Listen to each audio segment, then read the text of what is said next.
What's up, dudes and dames? Are you ready to make America great again?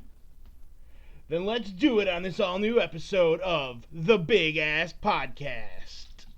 Today's episode is brought to you by Guinness Nitro IPA. Not really, not sponsored, but it is the beer I'll be wetting my whistle with throughout this episode. So episode 1 is in the can. I got some feedback, not all negative, so that was pretty damn good. And apparently my name is just blowing up across the internet. It's just getting out there. It's all I can't go on a news site without seeing my name. It's fantastic. I'm taking over the interwebs. One might say that my name is spreading like a virus. Wait, because it is a virus. The Zika virus is finally making the news over here. Apparently it's one of them fun diseases that spread through mosquito bites, kind of like West Nile a few years back. And you get a fever, rash, joint pain, and all sorts of happy, fun horse shit there. And apparently it can also lead to Guillain-Barré, and all I know about that is it's some shit that Dr. House usually takes care of. He pops some of his smart doctor pills and goes to work. What are they, Flintstone chewables? Oh, no, Vicodin. Vicodin, yeah. Way more gooder than Flintstone chewables. It's Vicodin. So I think Dr. House is needed to figure this one out. But I'm kind of honored that my name is now synonymous with a virus. And a virus that apparently can lead to a deadly disease that gives you all sorts of fun birth defects and crap. So expecting mothers, stay away from the Zika virus. Stay out of South America in general. Why do you want to go there? Unless you're on the coast, the beaches, and the fishing and such. Absolutely no reason to go into that part of the world.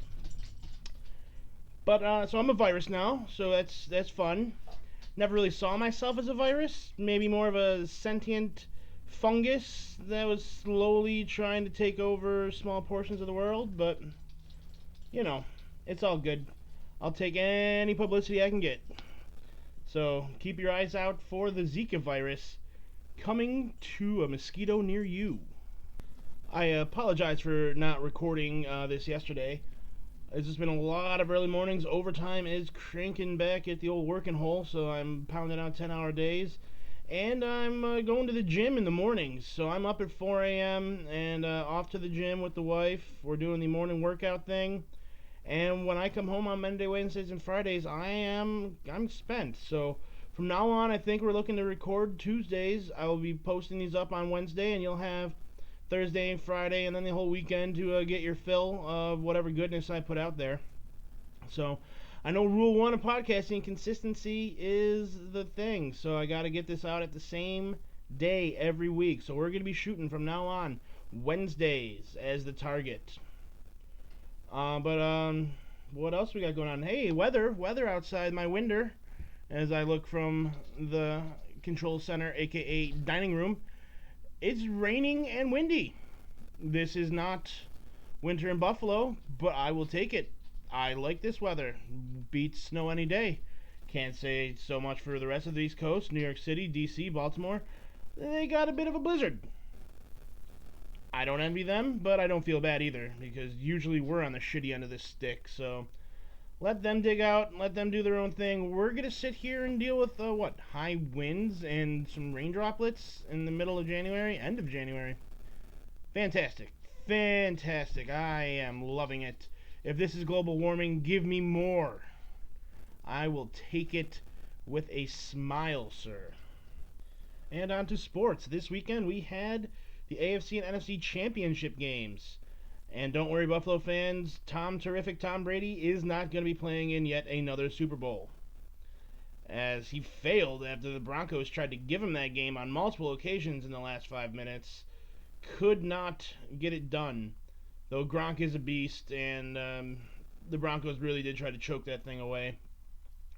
But old man Peyton Manning gets one more crack at it, and he is the sentimental favorite. I'd love to see him win one more, walk off the field and never to suit up again, a la John Elway. That would be fun, but it's going to be damn tough because Carolina's defense is brutal, and Cam Newton is playing the position just about as well as anyone has in a long, long time. So, Panthers versus Broncos. My heart is going out to you, Denver, but my brain and my monies are going to have to side with Carolina and Cam Newton. Either way, it's going to be fun, and happens that during that there very game, the first Spiritual Enlightenment will be recording. I'm going to do the first full-blown Spiritual Enlightenment podcast with guests, drinking, shenanigans. So that'll be posting up shortly after the Super Bowl. Like I said, Wednesday. Expect that the Wednesday after the Super Bowl, once it's all edited and put together nicely for you. But we'll talk about the game, the commercials, and I don't know, there'll probably be lots of tangents and craziness going on there. But do got a couple buddies that are going to be joining me that night. Until then, you get just me, and you better be happy about that. You could have nothing. Nothing at all. But with football now coming to an end, it's not bad. It's not ever over. The fantasy preseason, off-season, I should say, is going to be starting. Because I'm in a couple dynasty leagues, so the year really never ends. And as soon as the Super Bowl wraps, free agency basically opens up, trades, everything. So fantasy football is going to be back in full effect for me come February. I'm going to start scouting the NFL draft and figure out where I'm going with that. I did not win any leagues this year, though I was in 7, which is, I agree, an insane amount to try to handle. But we did come in second in a few, and actually I did win, that's right, I did win Ross Tucker's Celebrity League. And he never got back to us on that if we're getting some sort of prize or thank you, congratulations, pat on the back. We basically got nothing from good old Ross Tucker, so he can right now eat a bag of dicks. But we did beat his league, 16-team league, including fantasy professionals such as Evan Silva and Ross Tucker himself. So me and the wifey did beat up that league pretty good. Got nothing for it. Got a couple second places in other leagues. I believe my dues pretty much washed out. And all in all, it was a good season. And now in February, we can start thinking about fantasy football yet again. Sticking with sports, my beloved Green Bay Packers seem to be imploding on a daily basis. Eddie Lacy swears that he's going to start doing P90X to lose the weight so that he doesn't look like an offensive lineman wearing a running back's jersey anymore. So that'll be fun. We'll see how that goes. They did fire their running backs coach as well and brought in some schmo from the Rams. So we'll see if he can make Eddie Lacy less fat and more accomplished at running the football. They've canned a bunch of coaches, and right now, apparently, Coach McCarthy wants Ted Thompson to get his head out of his ass and sign free agents before Aaron Rodgers goes the way of Brett Favre with 1 ring and nothing else. But it's not a bad problem to have. At least they're a consistent winner. My other team, the Buffalo Bills, we're just looking for respect and a little bit of dignity, and now we have the Rex Ryan Clown Show with co-host Rob Ryan, so it's going to be fun. Oh, and we got a chick coach, so good for us. We'll see how this all plays out. At least the national media will continue to watch the Buffalo Bills flounder and flub for another season. Let's see, what else is in the news? Miss Amy Schumer has been blowing up the old tabloid sites and internet newsy sites. Not for anything good, but looks like she might be stealing some jokes. I watched the YouTube video with the alleged joke thievery, and I gotta say, some of her shit is very similar to Patrice O'Neal, R.I.P. funny man. But Patrice did it better. But there again, Patrice did everything better. He was one of the greats, one of the best ever. Not that Schumer's not great, but looks like she might have lifted some of her material from Patrice. I think another female comic, Tammy Pescatelli, is claiming that she ripped her off. There's some of her sketches that are very similar to some other internet videos and other jokes by female comics. That might not be on her. She doesn't write everything that goes on her show and on her stage. Some of that falls to comics like Kurt Metzger and other guys who write for her. Either way, it's going to get dicey, but I'm already fed up with Schumer's bullshit with her two-faced little turn, heel turn, or face turn, I guess depending on the side you're on, that the whole conservative, bad girl, anti-PC thing was just a character and an act, and she's really this goody two-shoes PC liberal cunt, and her and her cousin Chuck Schumer are now going to save the world from guns and violence and shit. So whatever, she can go and fuck herself. I don't care. And if she's stealing jokes, then I hope she gets the fucking, Carlos Mencia treatment and gets blackballed from everything. But you can't do that because she's a chick, so, everyone's got to treat her with kid gloves. I just hope someone smashes her good if they find out she really did, steal this shit, especially from Patrice. I mean, that's just plain shitty. And I don't know. I have nothing else to say. It's like, if it's true, we'll fuck her. But it's fuck her anyways. So that's what I got on that, kids.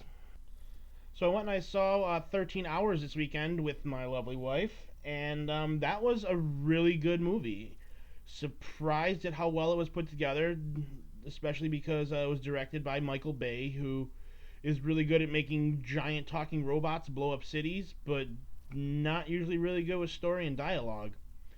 Story was compelling. It was completely based on nothing but the facts. There was no real political agenda to the movie on its surface. I mean, you could read into what you wish, but it did leave a bad taste in your mouth in regards to the U.S. government in whole. No one helped these soldiers, these CIA agents, this ambassador. They were left to fend for themselves. Worse than that, they were told to stand down when help was needed desperately to save lives. American lives. That American embassy is sovereign American soil. It was being attacked, and we stood there and basically just let it happen.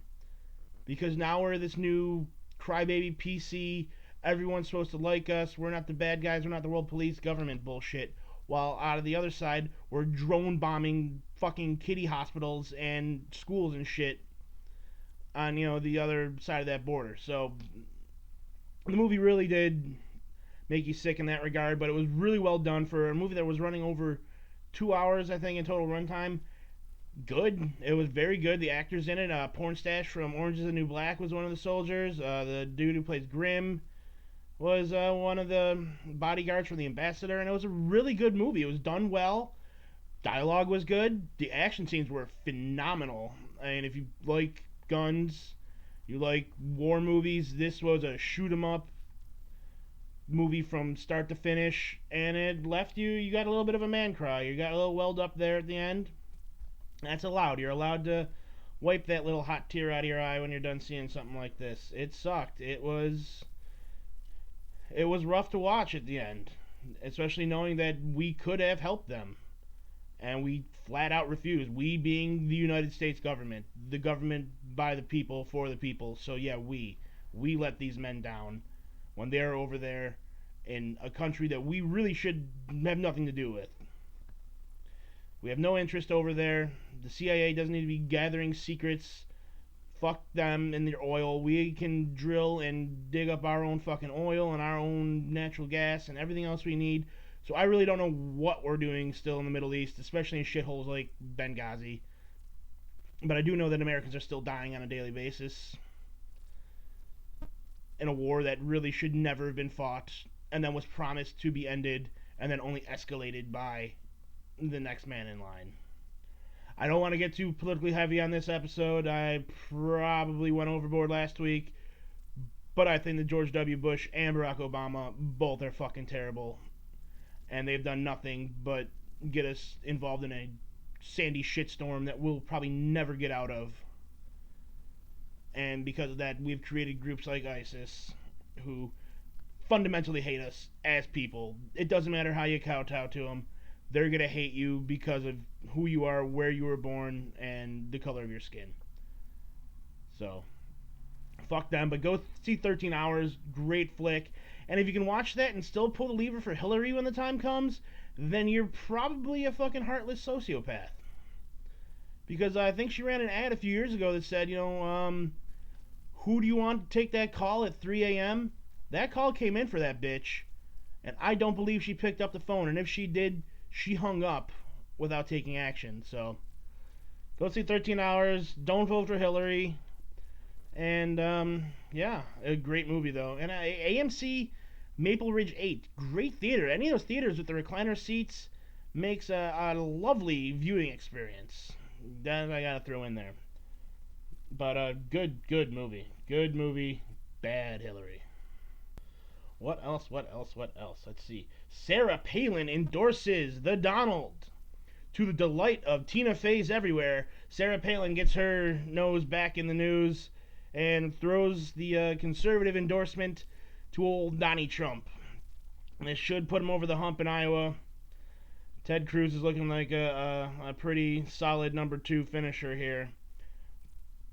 I don't like Sarah Palin as a politician, as a MILF who likes to play with guns and shoot caribou. Awesome in my book. Do I really think I care that it matters that she endorsed Trump? Maybe to some. There's, I'm sure, the large contingency of conservative America who cares what Sarah Palin thinks. Were they not going to vote for Trump? I don't see this winning him new votes. Who would have been a Sarah Palin fan that wouldn't be a Donnie Trump fan? I don't know, but she's on the Trump train now, stumping for Trump, making Tina Fey money on SNL skits, and the Donald looked thoroughly unimpressed and disinterested, standing on the side of the stage while she was giving her little rah-rah speech. The only thing more fun would have been if she was in some sort of skimpy cheerleader outfit with a big T on her titties and pom-poms in her hand, jumping around, going yay Trump or something. But otherwise, not really all that interesting to me. Rand Paul is getting some support now on the road from his father, and let's hope that helps. It's most likely too little too late, but Ron Paul is, if you do any reading of the libertarian mentality, the libertarian ideology, just read his views on what government should be.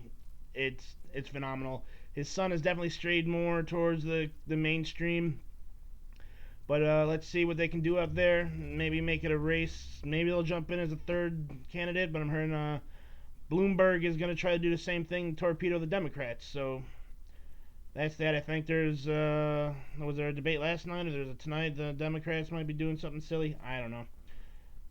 If you want to be bored, watch Bernie Sanders and Hillary Clinton not tell any facts or truth and say how great they are at doing nothing and giving people stuff they don't deserve. But other than that, yeah, that's my swag on politics this week. Not gonna go too heavy with it, but Palin's back, stump for Trump, and Rand Paul 2020, I guess, is what we're gonna be hoping for now.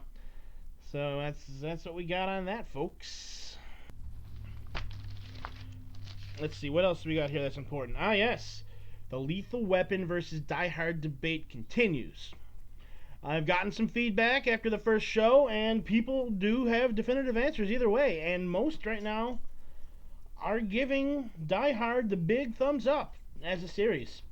I think that Rickman's death put that as a sentimental favorite for a lot of people. And I also think that people just don't like Mel Gibson as a person, so they're going to say it's bad. But I'm still loving Lethal Weapon. I don't get me wrong, I love Die Hard. 1 and 3 especially, can watch them a million times. And I don't know, with 4 with Kevin Smith playing the hacker, great flick as well. Fun. But you can't beat a Mel Gibson, Joe Pesci, Chris Rock team up in Lethal Weapon 4. That is tops. That is tough to beat. So keep that at me. Keep letting me know. You can find me to let me know what you think on the Spiritual Enlightenment Facebook page, or go to Twitter and hit me up at Spiritual Light, and let me know what you think. Die Hard, Lethal Weapon, which is better and why? Give me what you think. I'm telling you, I think that the characters are more involved. I think the stories are a little goofier, but a little more funny. It's definitely more of an action comedy with Mel Gibson and Danny Glover running around, and then you throw Pesci in there, and it just becomes a bang-up film. So I'm still solidly in the Lethal Weapon camp, and I think that in the future we might just have to do a little like Mystery Science Theater type viewing on this here podcast of both Lethal Weapon and Die Hard. So that might be coming in the future, but I want to know what y'all are still thinking on this, and tell me why. Tell me what you like and why you like it. Martin Riggs still gets my vote. There we go. Second beer of the pod. Open. and ready for imbibing unlit cigar in my hand, because talking and drinking beer and having a cigar in your hand is just, it's all part of the flow. I feel much more natural doing it this way. I'm not in a studio, I'm not a professional, but I do like to bullshit and talk while drinking beers and smoking cigarettes and cigars. So let's try to bring that in. It is unlit. I do not smoke in my house, so don't worry, folks. My puppies and my wife will not be ingesting any secondhand smoke. But there is an unlit cigar that is occasionally in my mouth. If you hear like I got something in my face, like the old Bresnahan swizzle stick, it's a black and mild red wine flavored cigar. And in my other hand is a Nitro IPA from Guinness. Delicious, delicious, delicious. You know, this is an IPA I can get behind. I really actually enjoy this. I was never ever a big fan of Guinness traditionally either, but I've gotten into the darker beers, the stouts and stuff like that recently. IPAs are still kind of gross, but this one... Oh, and someone didn't turn their cell phone off during the podcast, and since I'm the only one sitting in front of a microphone, that falls on me. So I'm going to pause for a second and turn that off. I'm back now. What were we talking about here? Oh, yeah. So IPAs, they're harsh, man. They're bitter. I don't know what the big craze is. Like, if you want to enjoy a beer, why does it got to taste like really bitter fucking salad when you're drinking it? If I want to eat dandelion greens and fucking fancy lettuces to get a bitter ass taste in my mouth, I'll do that. With a beer, I want something smooth and refreshing and delicious. And it's why I like my light beers and my Mexican piss beers as a general rule. This summer, I fell in love with Oculto, which was a Mexican beer aged in tequila casks, and that shit was delicious. So I don't know, once the temp starts warming up and we start sitting around back porches and bonfires again, I believe I will be going back to the Oculto if I can find it. But right now, for this winter, I've been digging the darker beers, and this Guinness Nitro IPA has been the bomb. It's been a tasty one to drink. That and my Krabby's ginger beers from, I believe, England or the UK somewhere, but those are tasty as hell too. If you want to do something a little different, you don't want to go cider, try the ginger beers, especially Krabby's. They have a couple different flavors. The regular ginger is awesome, but like the apple and the raspberry, the orange, they're all tasty as shit, so go check them out. You can find them at like Consumers probably. I know you can get them at like Premier, Gourmet, but they're tasty. They're a lovely beverage. So we got that going on. Drinking the beers. Yeah. This time I did do more prep, folks. I swear, and I'm still running a little short on there. Running short, yes, I'm running short. Wish I was running long. Wish I had so much to say, but I did do prep this time. As you see, there is not a 10-minute rambling diatribe on basically why socialism is shitty. But yeah, let's say one more time, because I don't sound dumb enough on this microphone right now. Can we do that? Alright, there, I got that out of my system. So, fuck me for that one. I'm just gonna have a big old sip of beer and gather my thoughts. Lovely. Tonight, Team Spiritual Enlightenment will be headed out to Mooney's in Akron to do DJ trivia. We've been doing this the past couple months, me and the wifey, and we have been doing pretty damn good. So we will be there again. It is Team Spiritual Enlightenment. So if any Tuesday you're out in the Akron area and you want to come and see this very voice, use his brain for smarts, you can come out and join us. It's a good old time. But yeah, we're leading the 2016 league standings for Mooney's Akron right now. So we're going to go out there and use our intelligence, or what passes for it in this here society, to try to win some free chicken wings and hamburgers and whatnot. So that's going on tonight. And I am a pretty goddamn good trivia player. Gotta give me that. My brain absorbs random knowledge like a disgusting moldy sponge. And I'm able to wring out that sponge when I need it. And to the point where my friends won't play Trivial Pursuit with me anymore, because I'm the only one who gets little pie pieces. So that's what we got going on in the world today. I'm gonna probably wrap things up here. I think I said what I've had to say this week. It's a little short. I apologize. Next week, even more prep. or maybe more beer and more rambling if prep isn't going the way I want it to go. So with that said, let's do some plugs. You can find me on Facebook at let's look up Spiritual Enlightenment, or you can find me on Twitter at Spiritual Light. That is at BEERITUALLITE at Spiritual Light. And that's where you can comment on the pod. You can voice your opinion on the Lethal Weapon versus Die Hard debate, which I know all of you are taking very seriously. You can let me know if you want anything plugged. Give me a shout out. I can give you a shout out. Hit me up on Twitter. I will mention you on this very podcast, which what an honor wouldn't that be for you. What else do we got? We still got the Wifey's Facebook page, her little business here, Emily's A2Z Crafts. Get at her now if you want any treats, cookies, anything crocheted for Valentine's Day. After that, we got St. Pat's coming up. Guinness cupcakes, you want them, she can make them. Green Shamrock cookies, she can do that. So find her on Facebook, Emily's A2Z Crafts. If you see it on Pinterest, she can do it. Also want to give a shout out to Josh and Candy and Happy Guru Skincare. Happy Guru Loves Me is a company that provides all natural, chemical-free skincare products. Find them at happygurulovesme.com. And finally, the Tattoo Den. Gotta give a shout out to Dennis K, man. Tattoo Den on Transit Road in Elma, New York. Just awesome work. Go check out his Facebook page, look at his portfolio, see what he has done in the past. For my wife's birthday, I am buying her another tattoo. She's going to be getting a stained glass owl done, and I think that I'm going to be getting a little ink done that day myself.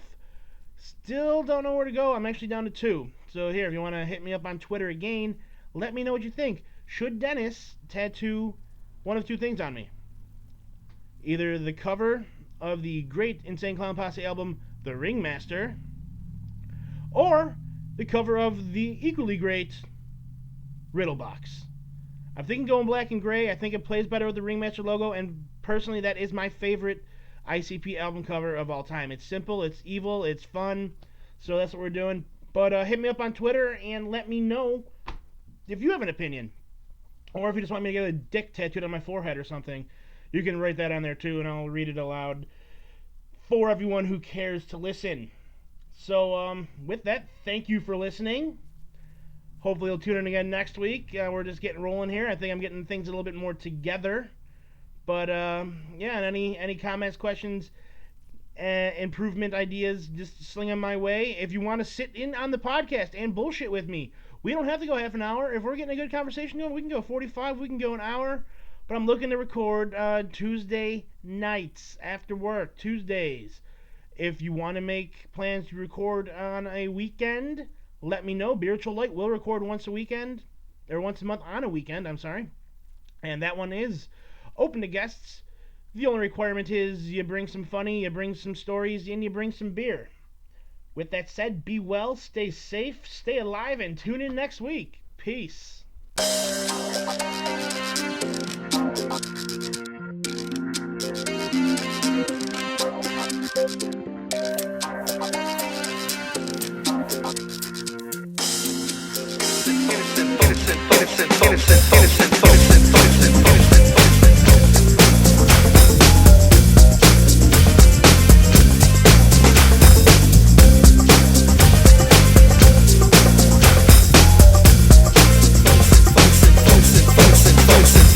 Innocent folks, wrong place at the wrong time. Doing bids or drawing in a chalk line. Little kids crossing a bridge too young, some tortured before they come. Evil is here, the boogeyman too. You don't own a gun? Man, you should plan to. Am I looking at shit negatively? Crib death, mom ain't got shit left. How the fuck is shit fair out here? Homeless family froze on the stairs. Where's God? Bumping his iPod. It's odd, I'll be the lightning rod. I wanna know. Where's God? Where's God? Where's God when shit goes down? I wanna know. Where's God? Where's God?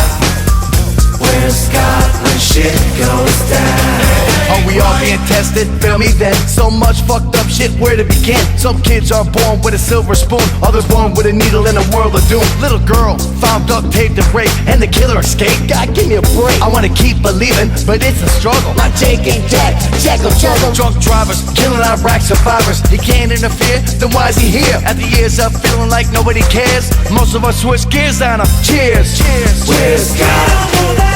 Where's God? Where's God when shit goes down? Where's God? Where's God? Where's God when shit goes down?